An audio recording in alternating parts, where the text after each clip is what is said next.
Somebody texted today, it's paralysis by analysis, you know? And I'm reminded of what my wife always says, don't let the perfect get in the way of the doable. If we are looking at a doable project, we know for all the analyses it will not negatively impact our base system, and yet we, for whatever reason, we can't seem to pull the trigger, and I find that disappointing.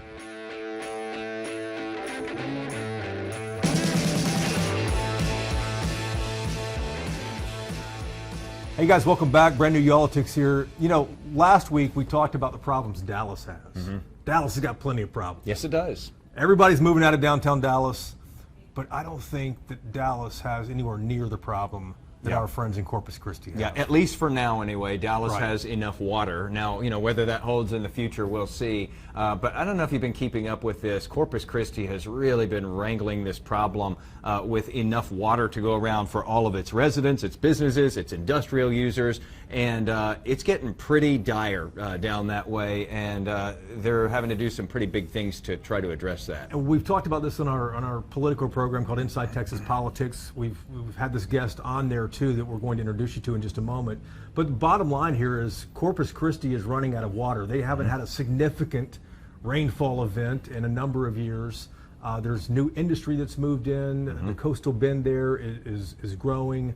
And then you have the Nueces River, which the city relies on for a water source. Yeah. And it is drying up too. So the city's talking about drilling new wells, and I think those are underway. I think they're trying to get the TCEQ, the state permission for that to happen. But at the end of the day, you know, I've asked people this in Corpus a number of times.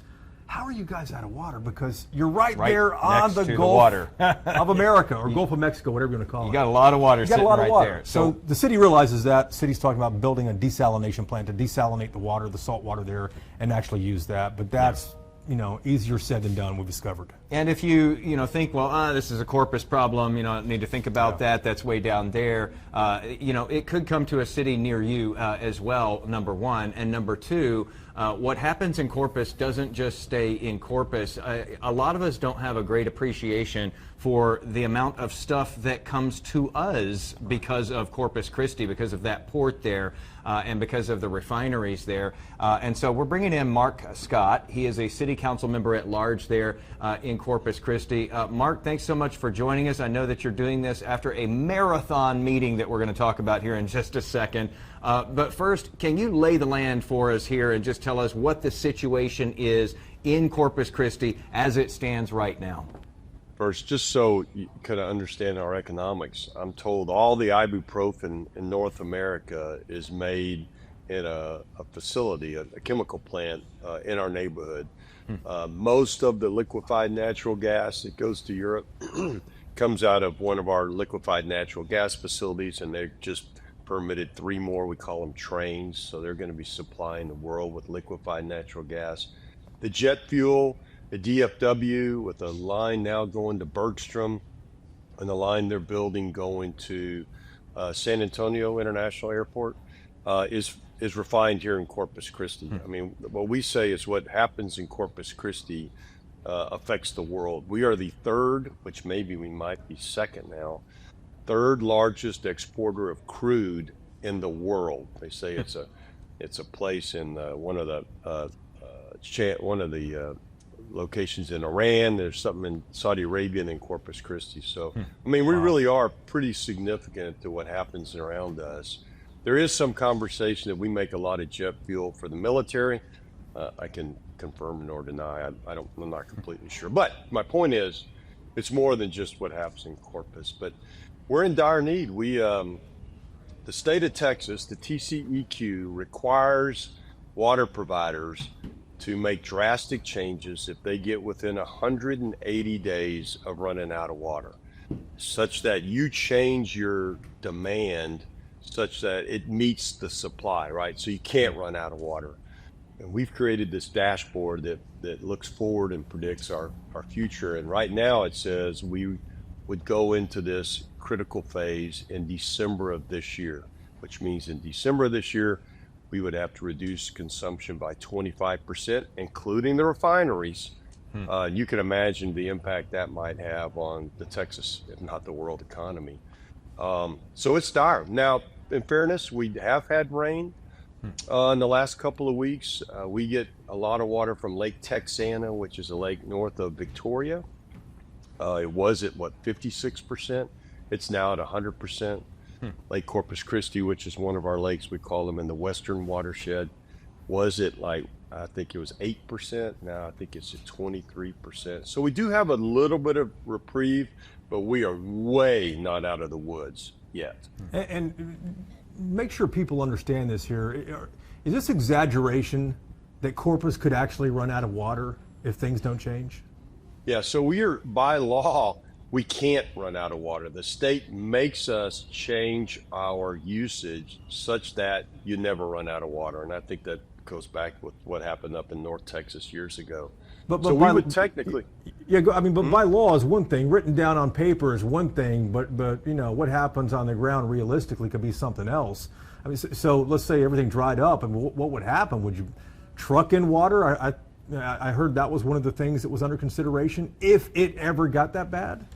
Yeah, no, so I don't think, we use the term running out of water, but I think the reality is we would never actually run out of water. We get a lot of water from a pipeline we built 20-something years ago, and then we get a lot of water from the river system.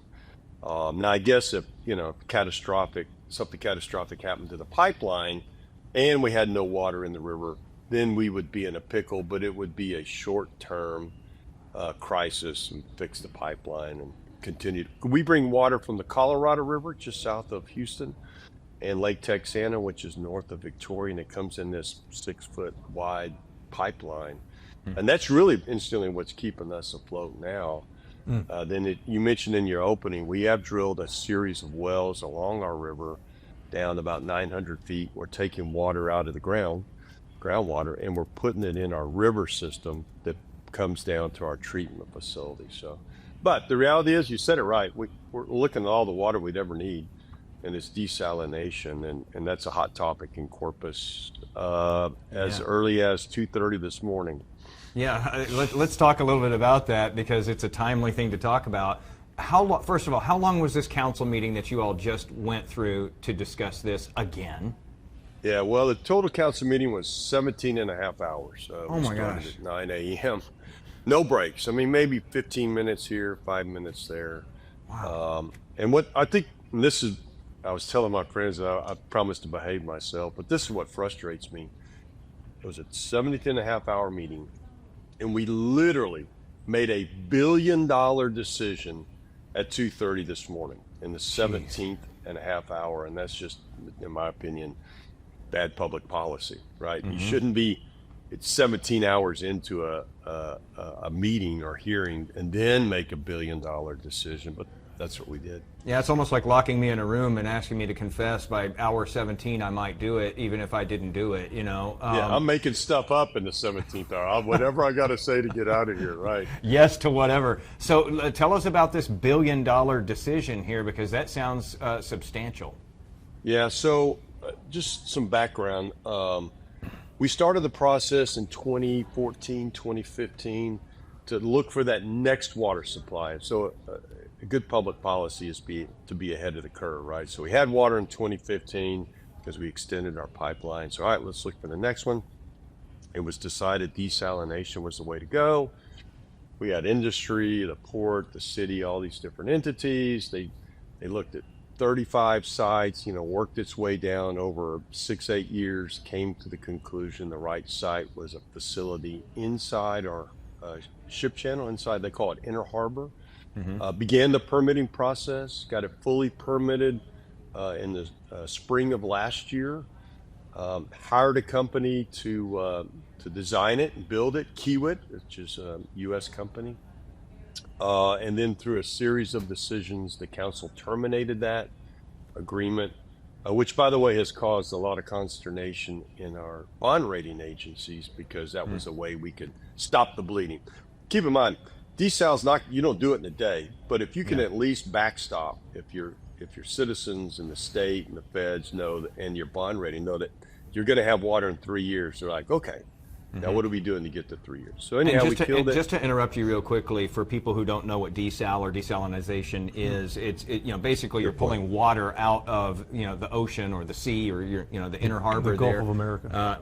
Gulf of Mexico, and you're pulling that water out and you're taking the salt out of it, you're treating it and turning it into drinking water. So just for people who aren't familiar with desalination, Yeah, so it was approved years ago. Then it was stopped, and then you all get to this marathon council meeting. What happens now? Then we decide we're going to go with the second bidder, a company called Acciona, and they build these all over the country.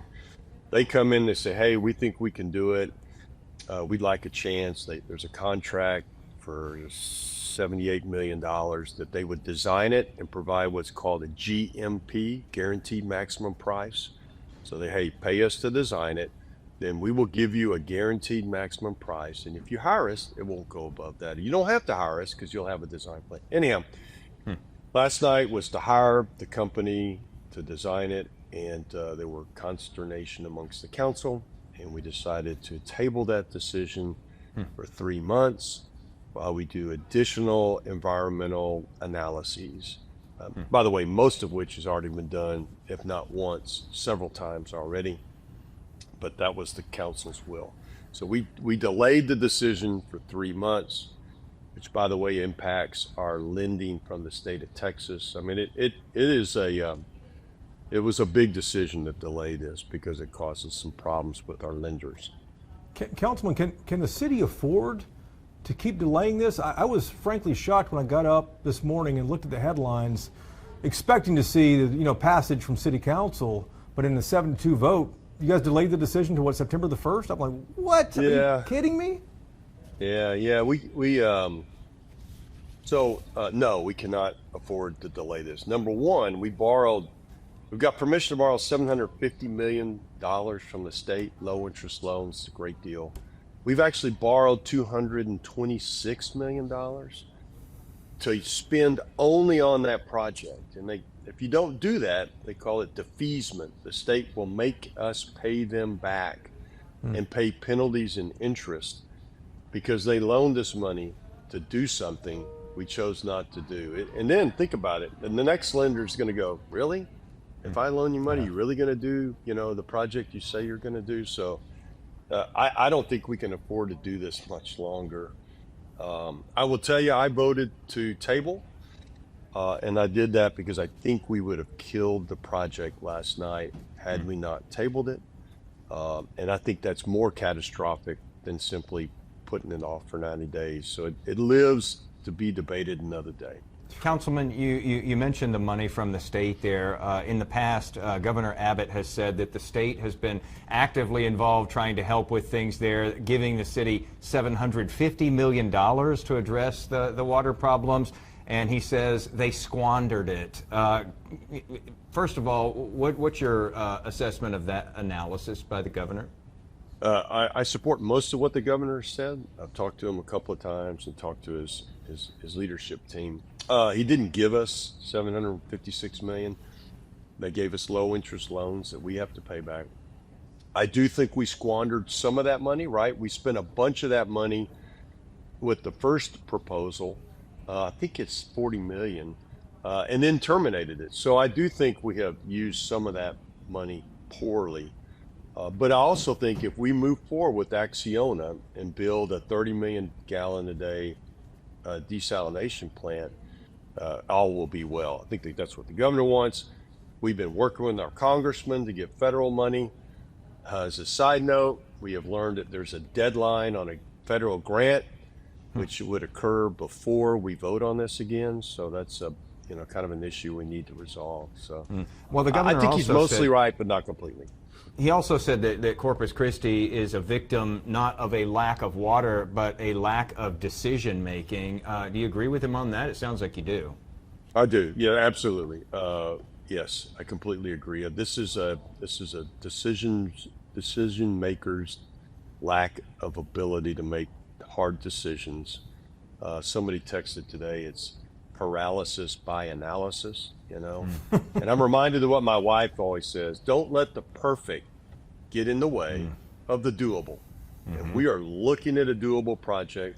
We know for all the analyses it will not negatively impact our base system, and yet we, for whatever reason, we can't seem to pull the trigger, and I find that disappointing. Last little note about the governor. He has said we're going to give him a little bit more time before Texas has to step in and take control of the situation, micromanage that city, run that city. What's your thought about that? Yeah, I think, I'm not sure how that would happen because he's going to be up against the same issue we are, which is like you still got to design it. Then you got either to let the design team build it or, bid it out. So I think he's still got the same timelines we have. But I certainly understand. I get it. This is important to the state. The president was down here back in March saying this is important to the federal government. So at some point, if we can't do it, I suspect somebody else will. And Councilman, you say paralysis by analysis. I like that. Yeah. But people listening to this might say, listen, Councilman Mark Scott, you're on the council. You're voting in these things. Why do you guys continue to delay it? Well, I have not voted to delay until last night. Well, until this morning, and I did that because I think we would have killed it. And I could be wrong, by the way. And it's only at 2:30 in the morning. I'm not sure you really are completely sure of the votes you're taking instantly. But I've told this to the governor. Governor, I voted for the project. I've been supportive of the project. I'm not the issue. And the response was, well, you're 1 in 9, so you're part of the issue. And I own some of that. I feel, I'm sorry I couldn't do more to get us over the hump so far. What are you hearing right now from constituents, from businesses, from refineries around there about the vote to delay this till September? Well, there's two things. One, that the industry needed to know kind of what would happen if we go into level 1 water emergency, and we did vote that through yesterday, and so that they at least know what their future could be. I think I talked to many of them, and there were several in the room, one of which had a flat tire after the council meeting, and I had to go pick up at 3 in the morning and help to the hotel. But they're beside themselves, and they're all trying to develop their own projects at exorbitant costs because you still got to make whatever you're making. I think constituents polling says 70% of Corpus Christians trust desal, want desal, and incidentally want government to do desal. They don't want to privatize our water system because that's part of what's going on. I think there are private projects that are trying to kill the one project that is permitted, because if you don't do it, then you got to find something else. So I think there's a lot of competition at work. Trying to say, pick me. I think a lot of the Corpus Christi woke up this morning and said, geez, you guys are incapable of doing that which needs to be done. So, and what do you say to them though? I say, I'm trying. I'm trying. I thought we would vote it through last night. As most things, the details are important stuff. We did another study called a far field model. We want to make sure it doesn't hurt the environment far away, near field, far field. We thought those results came back and said no negative impact, but there are people in Corpus that says it's not good enough, so we need to do additional studies, and that's what we got bogged down in. And I understand the frustration. I think it's justified. I think the federal frustration's justified. Our congressman's frustrated. I think our governor's frustrated. I think our local industry's frustrated. I think the business community is frustrated. But these are the cards, at least I've been dealt, and I'm doing all I can to move it forward. Well, that's a lot of frustration all the way around there. Yes, Councilman sir. Scott, let's talk about these industrial users there. As you started off here at the top, big things happen in Corpus Christi. A lot is made, a lot is sent, a lot is goes through that port there that affects all of us here in this state. You have a lot of big industrial users. They consume the majority of the region's water there. There have been questions that have been asked. I mean, you're a councilman now. You were a councilman for 12 years before in the earlier 2000s. have been a lot of questions asked. Did Corpus Christi get ahead of itself? Did it allow too much development from industry there without thinking of the long-term water needs? Is there any way that you all would have been able to foresee this a decade ago, 2 decades ago? And I ask that because other cities in Texas have got to be wondering the same thing about where they are. Like, are we in jeopardy of becoming the next Corpus Christi in this sense? Yeah, I don't think anybody saw this drought of record. It is by a factor worse than anything we've ever seen. I mean, it is an extraordinarily worse drought than anything we've ever seen. And that would be my message is, and this, I said it yesterday at the council meeting, I am never going to trust our lake system again. Just not going to do it. Let's build a system that supplies adequate water without the lakes. And then we can use the lake water when it fills up, take some of our systems down for maintenance and improvements. But I think the message is, you just think you've been in the drought of record, but wait till the next one comes. And that's what's been catastrophic to us. Nobody saw how bad this drought would be. Now, we did know we were selling water 10 years ago. We initiated a plan to get more water, and that's what you're supposed to do, right? You're supposed to be ahead of the curve. We saw the answer in 2019. We just have failed to implement the answer. So it's not about preparation. It's about inability to do what needs to be done. You've served on committees with the Texas Municipal League, though. You've dealt with people from other municipalities. Is this something that others should be worried about here in this state? Because I mean, there was a point at which Corpus had plenty of water. Right. So if you're using groundwater, I think that game is changing profoundly in the next legislative session. We have wells that we've drilled in the last 2 years, and that really is what's helping us. But we've tried to buy water from another groundwater project that probably should have gotten their permits, but haven't, because it's a new world. So if you're on groundwater, or you're thinking about getting on groundwater, and you think you're going to get 10 gallons, I wouldn't expect 10 gallons. I just think that if you're getting 10 gallons a day, you're probably going to get 8 tomorrow, because I just think there's this focus on limiting groundwater. And if you're getting it from surface water, just if you think your drought of record went from 10 gallons to 6, expect it to go to 3. And I'm not smart enough to know global warming, but I am smart enough to say never trust your lake system again. And I think that's what we're working towards. And Councilman, let's talk about the actual impact to people who live there. You guys are talking about this 25% reduction that you might get to. If I'm a family of 5 and I live right there in the coastal bend inside, Corpus, what do I do differently? Do I take less showers? Do I, wipe my dishes off as opposed to putting them in the dishwasher? Wash my clothes, once a week, wear them twice? What do you do differently to cut out 25% of your usage? So we eliminated lawn watering about a year ago. A long time. And car washing too, right? You said? You can do it out of a bucket, car right? Washes, no, we still allow car washes, yeah. Okay. And in our new... Gotta drive clean cars, man.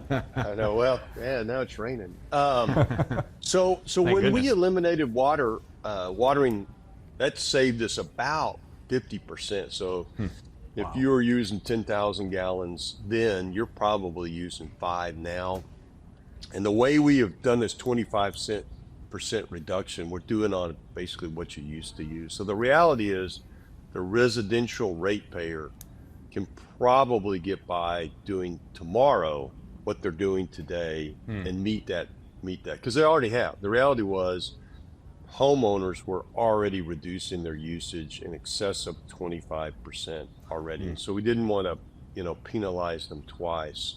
So I think they're going to be okay. But what's happening is people are putting their houses up. Engineers like, hey, look, if you're going to curtail my chemical plant, I'm out of here. So I might as well get out of here now. So that, I think, number one, people don't want to move to Corpus. Number two, projects don't want to come to Corpus. I talked to a large senior housing project out of Chicago. I don't know the details, but they said, Mr. Scott, we don't we're not sure we want to come to Corpus, because if we don't have water, why would we invest $30 million? And so it's affecting investment, it's affecting people relocating, and it's causing people to start to put their houses for sale because they're thinking, I better get what I can now before everybody puts their house for sale. So is that driving costs down?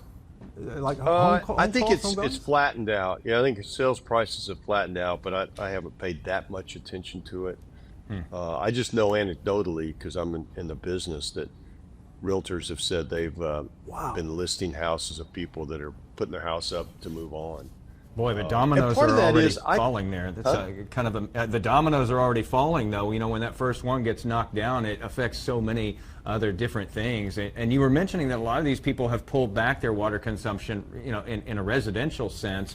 Up to now, anyway, just so people understand, am I right? Industrial users have not had to pull back, but that's what you're talking about. If you get into that next level of drought, that's when they have to start pulling back and everything goes haywire. Well, yeah, and they would tell you that industrial projects would say, hey, they curtailed, they cut back just like we did. Like Mark can't water his yard, they haven't watered their landscaping. So they've been playing by the same rules. But yeah, if you start to cut, you know, Exxon's plant 25%, and I think the bigger projects can probably make 25%. But I don't know. And what gets me is the message it sends out, right? Do I really want to come to Corpus? Do I want to invest in Corpus? Which is, by the way, if we would have approved the Inner Harbor design contract tomorrow, the message would have been, oh, hey, they're moving forward. They've got these, I call it today water. You know, they've got these projects to get them through a couple of years, and now they've got this backstop that's going to make sure that they're healed in 3 years. I think that's a much better conversation to sell than the one we're stuck with today. So I've talked to you a few times as we kind of follow this whole saga. You sound a little more hopeful right now, though, than you have in the past, even though you guys on the council delayed the vote. Am I reading that right? Are you more hopeful about where things are right now? You started laughing when he said hopeful. Yeah, no, I'm not more hopeful. I just promised somebody earlier I'd behave myself. No, I'm not. I'm pessimistic. I call it the shiny objects. I'm pessimistic of the people I serve with, right? So I call it the shiny object syndrome. Somebody comes forward and say, hey, I don't know why you're doing Inner Harbor. We're going to make water for half the cost. And we go, oh my goodness, we're going to make water for half the cost. Well, no, they're not, you know, and it's not permitted. You know, it's just words on a piece of paper. And so that's what's happened is we're chasing shiny objects because it's very expensive to do seawater desalination. As an example, we get river water for $1 per 1,000 gallons. We get pipeline water for $3 per 1,000 gallons. Desalination will cost $8.50, you know, so it's a lot more. But I would tell you, it beats the alternative of, you know, not having water. So no, I'm pessimistic, and that's not a good place for me. It's not my natural tendency. But we have looked at the solution multiple times and passed on it for other an example is we committed to another project in San Patricio, which is the county across the bay. Because they were going to get the permits. Well, guess what? They didn't get the permits. And so now a project that we thought would be underway and by December of last year is now maybe 2 years away. And so, again, don't let the perfect get in the way of the doable. And so that's my pessimism is we keep looking at the doable and not doing it.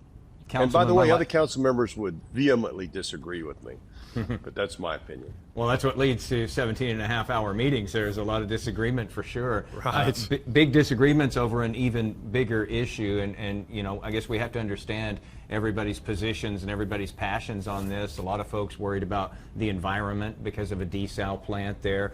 And rightly so. I mean, Corpus Christi, you know, depends, of course, on those natural resources all around.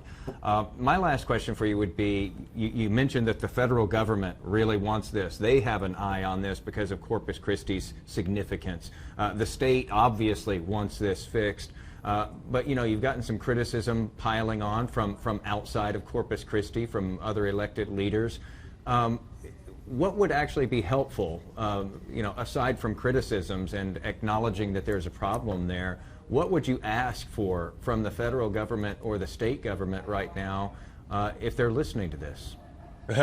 I chuckle because I had one of these conversations with my state leadership.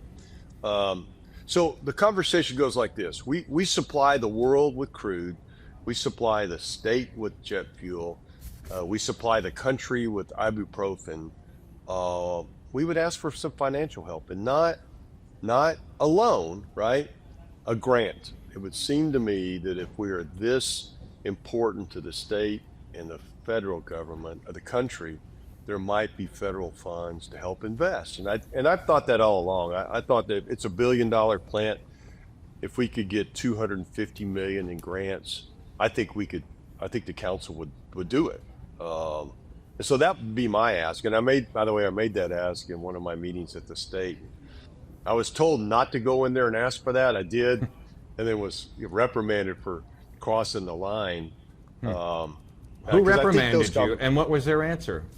Oh, the answer was, the person that set up the meeting was, hey, you're going in there just to say you're trying, but don't make an ask. Because I think the state says, look, we've given you this low interest loan, which is extraordinary, 3.25% when the market rate is, 6%. So that's not insignificant.